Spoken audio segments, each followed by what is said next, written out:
Hello, my name is Antonín Procházka and I'm a member of Faculty of Information Technologies at Czech Technical University in Prague. In this short video, I would like to show some structural disadvantages of object-oriented programming. In the beginning, I will talk about the history of programming approaches.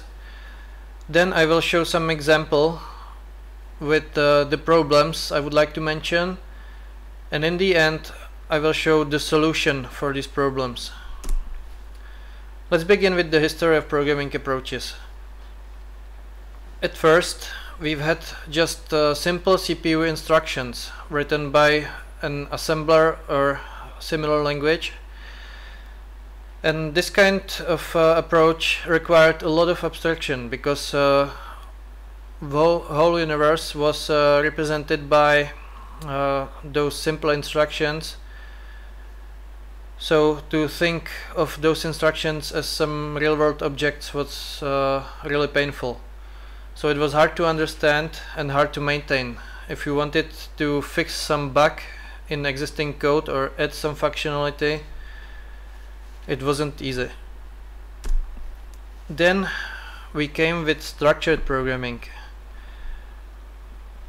Here we took problems and we divided those problems to smaller subproblems, which allowed us to reuse source code to better understand it, but it is also not that easy. But since one understands the code, it's much easier to maintain such code. And finally, there comes object-oriented programming, which maps real-world objects to logical objects of programming language or a model of our software project. So this way it's much easier to understand. I cannot tell that it's easy because every time you get some source code which you haven't done or which is not done by you or which you have done a long time ago, then it's always not as easy to understand. But if it's object-oriented, it's really much easier than anything else, and it's therefore much easier to maintain, much easier to add functionality or fix bugs. But as I said, even this approach has its disadvantages. So let's assume that we have a customer who wants us to develop some software project, which will be just a simple example.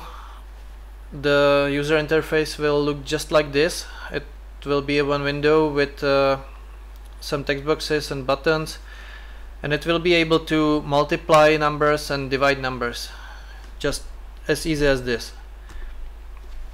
I've got this project developed already. We can see the business code here. We've got class arithmetics, which is just the static methods multiply and divide,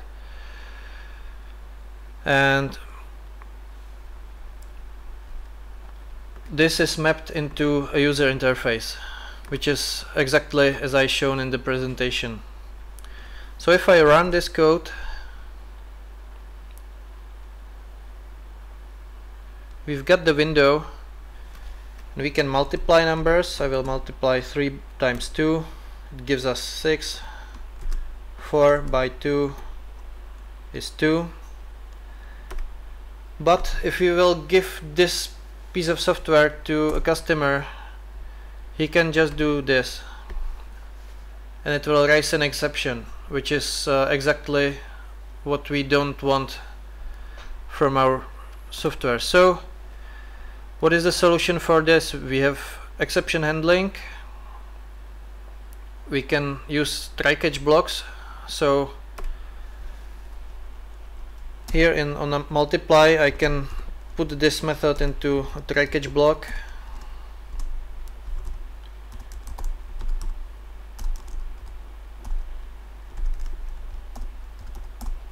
and it can just show us some message box with the explanation of what happened. Okay, so this is for the onMultiply method,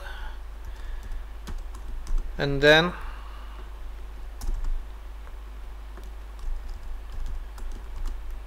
I can add it also to onDivide method. So now I have my exception handling, and let's try it again. I press the button and it says input string was not in a correct format, so it's fine. I put a correctly formatted string and it works. So far so good. If I divide by 0, well, here is something wrong. It didn't write an exception, but it says it equals to plus infinity. Well, so we might need some tracing. I've got a helper class here, a tracer, and it has methods trace entry, trace success, and trace exception.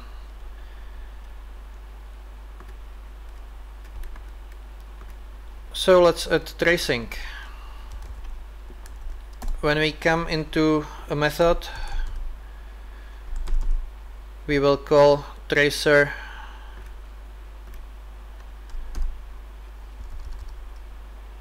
trace entry.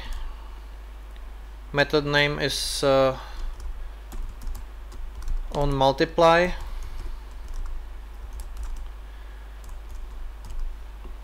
and in the end we will call trace success.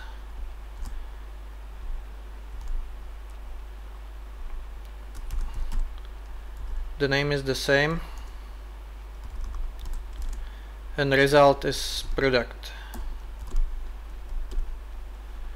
And if something happens, we can trace the exception. So method onMultiply, and here's the exception. And again the same for onDivide, for the method onDivide. So this is method onDivide. We will trace entry to the method. We will trace its success. The result is now quotient, and we will also want to trace exception. Okay, let's try it again.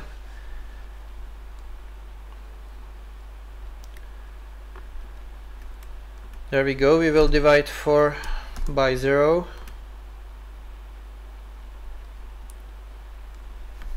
And here in output we can see the trace. Well, so now we see that onDivide returned plus infinity. But why? What happened? We would need to know also the arguments.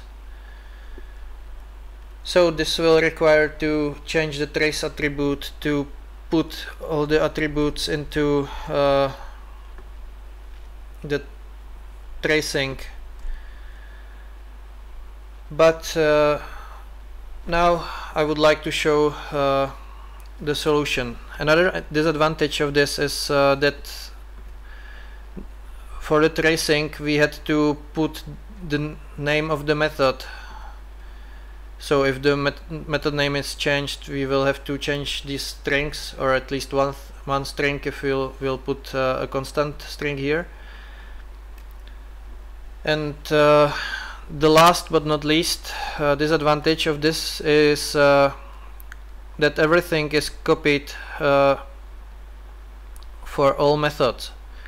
We've got try catch block here for onMultiply, and also here for onDivide. We've got to put the tracing on this place, this place, this place, and the same for another method, and the same for any method at which we will want tracing. So you can see that this approach works, but it's not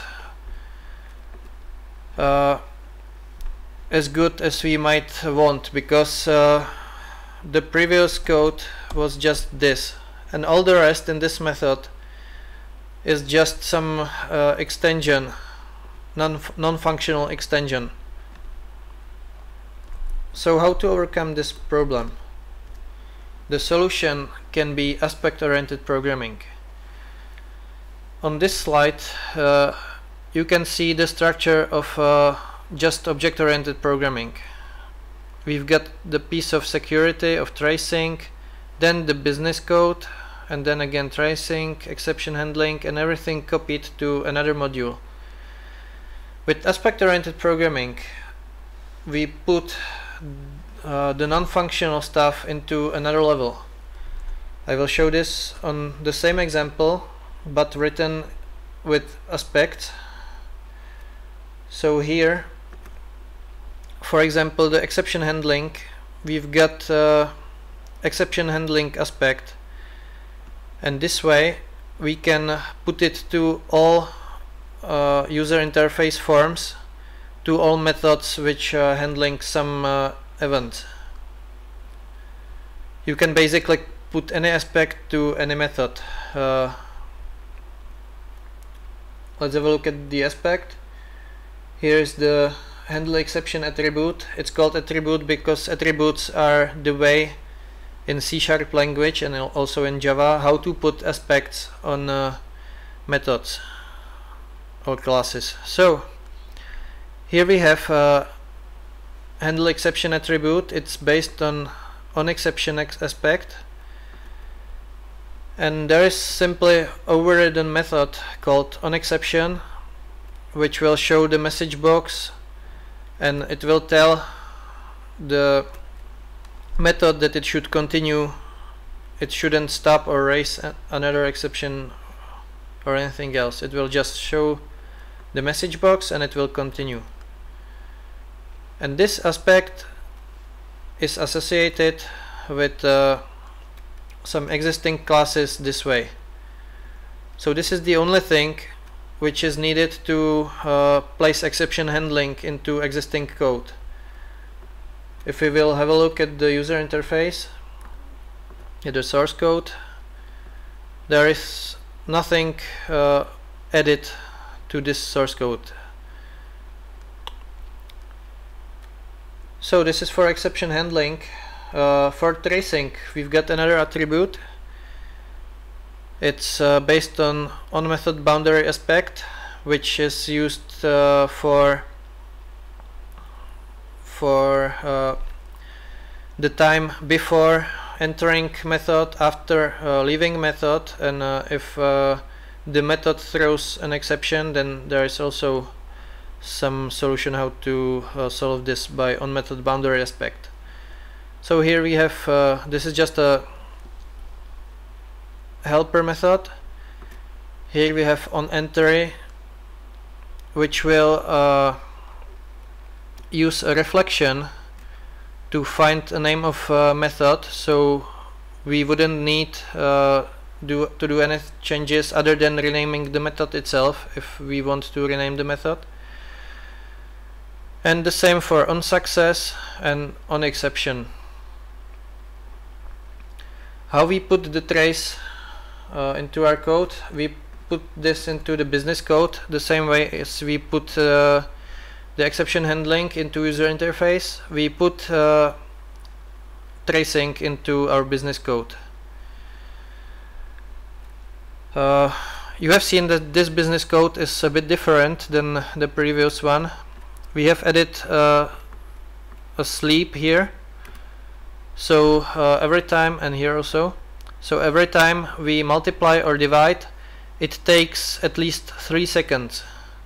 This is to simulate some long-lasting functions, and to overcome this we can use another attribute which is a cache attribute. With aspect-oriented programming, we can easily cache results of methods. We've got a dictionary here where we put all results, so we count every multiplication or division just once. Once it's counted, we put the result into dictionary, and next time we just take the result from dictionary, and we wouldn't need to call our business code again. You can see that in the UI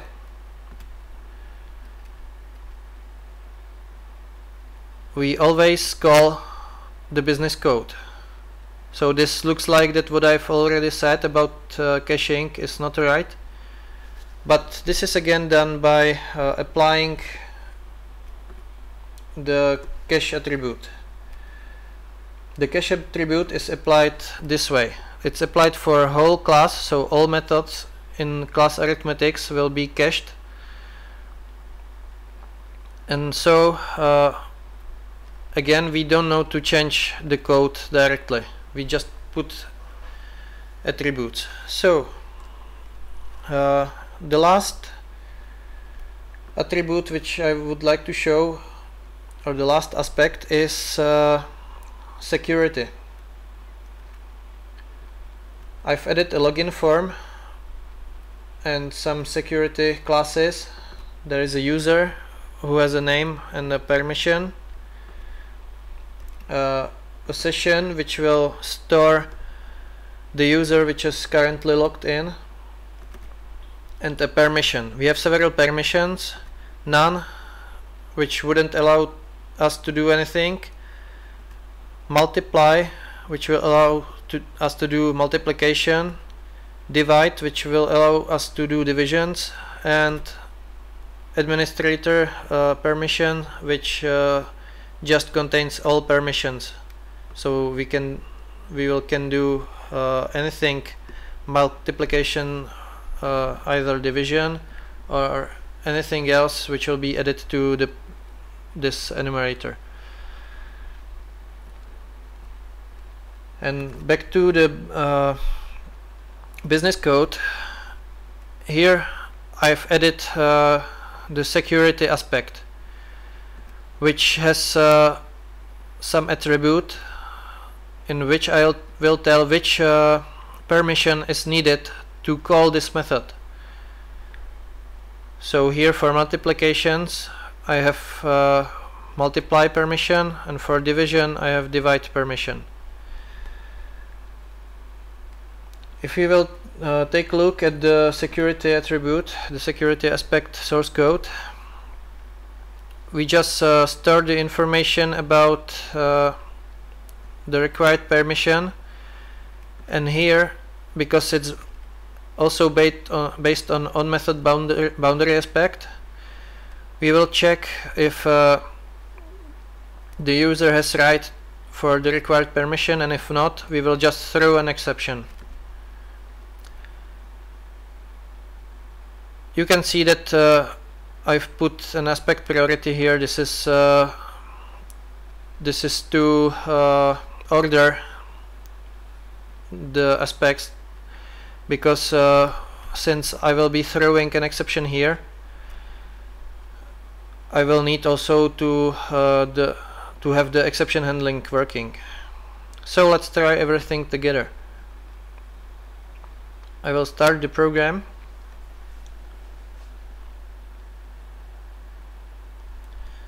Here I will choose permissions, so let's say I will be able to do just multiplications.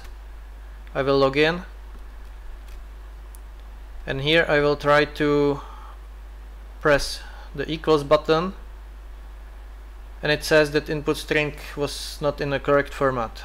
Okay, there is no trace because no business code was called yet. So now let's try some multiplication. You can see the trace that the method multiply was began at 4929 with these arguments. So also we've got all the arguments which we needed before. And here at 4932, so it took those 3 seconds, it was successfully exited, returning number 6. So 3 times 2 equals 6. This works. So and now I will count 3 times 3.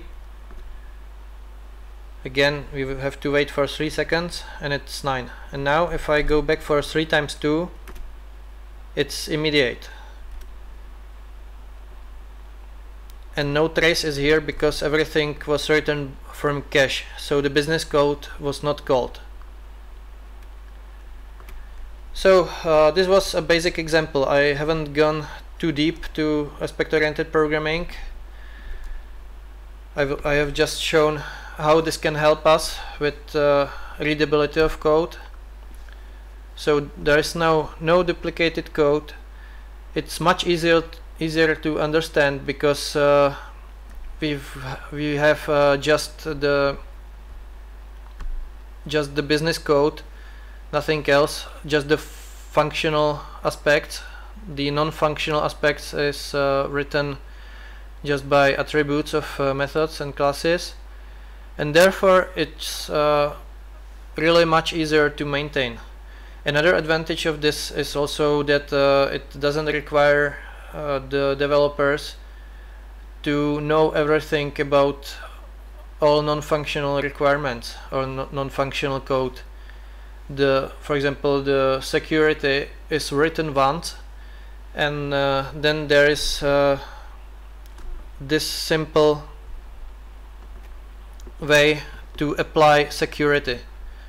So the developer who will write, for example, this function will need to understand just this, and if we will want him to apply security, he will write this piece of code and nothing else. He doesn't need to know how the security works. So this is another advantage of aspect-oriented programming. So that's all what I wanted to tell you. So thank you for attention, and I hope you liked my presentation. Goodbye.